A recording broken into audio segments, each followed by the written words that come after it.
FeingoldCollege.com. Daniel Feingold back with more about my freshman year of college at the University of Tampa.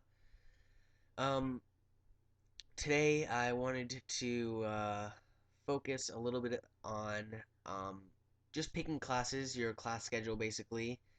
Um, I just registered today for my spring semester classes. That's why this is relevant to me at least.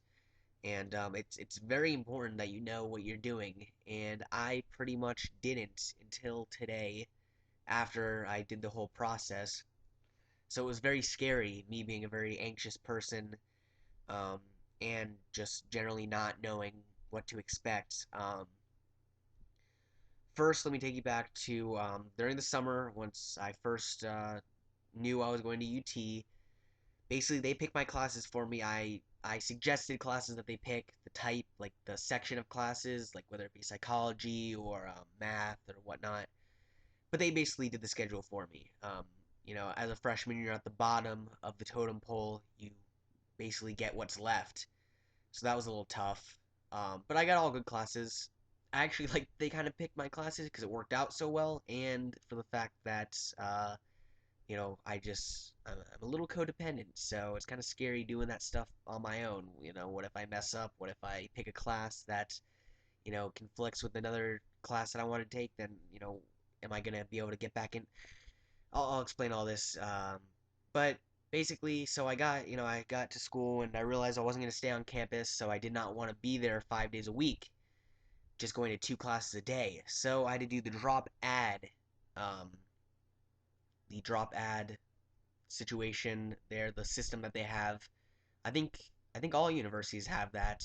We have a drop ad week. It's the second week of school, yeah, of the semester, and basically you drop one course and you add another one. You don't want to.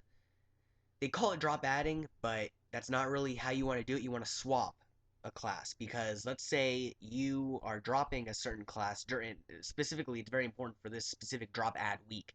Let's say you drop a class um, and you saw that this, let's say it's visual literacy, you saw that had two seats open.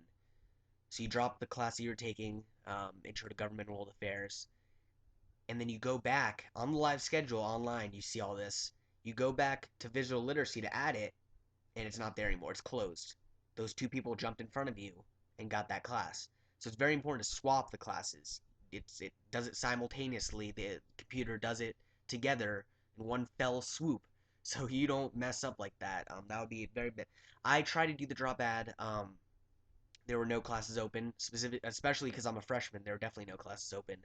I had to do the overload process, which is basically you have to fill out a form stating a good reason why you should why the necessary adjustments should be made to your schedule. So now I only go Monday, Wednesday, Friday. So that was I'm very lucky that that happened as a freshman. You usually don't get that unless you're like you play a sport. They'll have leniency on that. But I said I was commuting and it was gonna be very difficult to drive there every day to take two classes. That was my own mistake, but I'm glad that they helped me out. So now registering for this semester, I had to do that on my own, and you have an advisor to help you.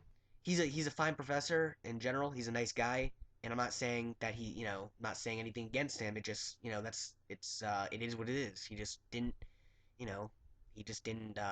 He left it more up to me, and just kind of basically I showed him what I was projecting to pick, and he said okay. And there wasn't very much help passed on. It was more like just giving an overview of what I had already, picked out. So, I mean, maybe that's how it's always done. I don't know. I would have liked a little bit more help, a little bit more guidance with it, direction of as to what I need to be taking.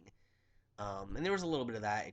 It wasn't up to my standards, but he's still a great professor. Anyway, so I ended up with all Monday, Wednesday, Friday classes again, which I'm very happy with. It worked out.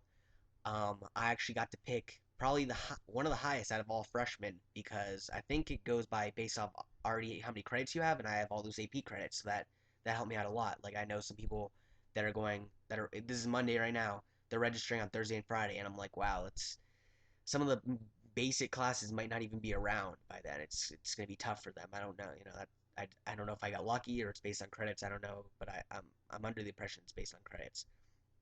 I ended up with visual literacy, which is for my major communications, so I'm excited to take that. The information technology, which is about like Microsoft Excel, Word, and PowerPoint. You can test out of that course if you want to. I'm gonna kind of see how it goes the first week because you only meet once a week, but it's kind of might become a hassle to do that every week, especially if I know the stuff already. So I might test out of that and just get the credit for it. I still have my gateways class, which is for all freshmen, basically taking you, make sure you know what's going on for your freshman year. Um, let's see what else. I have college algebra. Let's see, global issues, and there was one more. It has chemistry and society. So I'm filling up some basic baccalaureate needs. Basically, that's your first 2 years or so. You need to fulfill specific gen ed classes, and I'm filling up a great deal of those with this semester. So I feel good about that.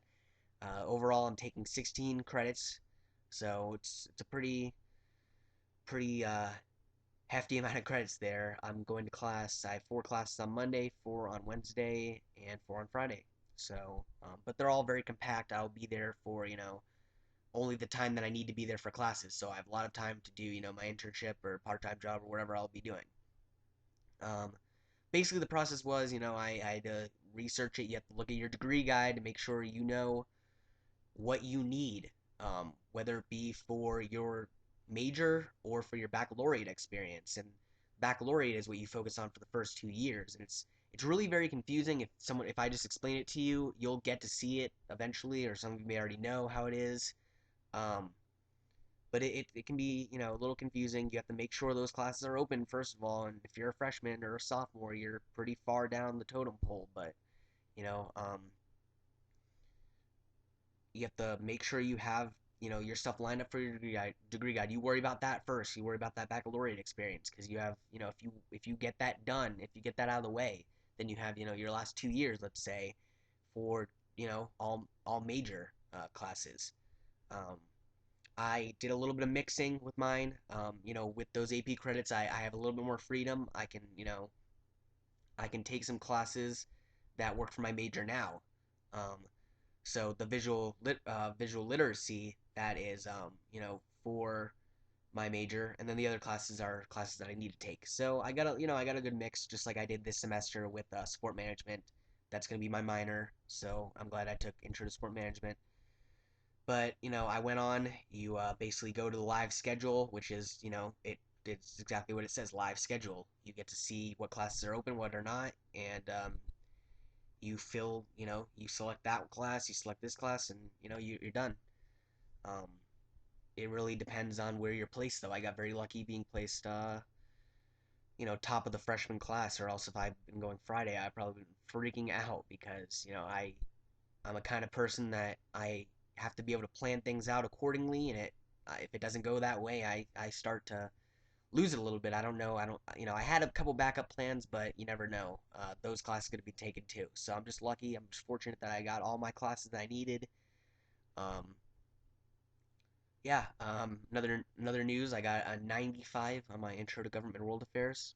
Very nice. Very nice. So that was very, very cool. I did not study as much as I probably could have, but it turned out all right. So Um, I expect all A's and B's in my first semester, so I'm very happy about that. You always want to start out with a good GPA. You want to pad your GPA as soon as you can because, say, I start out with a 3 as opposed to a 3.5. All of a sudden, you're going to have to get a 3.5 or 3.75 to bring your GPA back up, as opposed to if I get a 3.5, I can afford to get a 3.25 or something my next semester. So that's when I'm aiming for a 3.5. That would be good considering how much other stuff I've been doing. So I look forward to the end of the semester, and I will keep you posted um, on the upcoming weeks.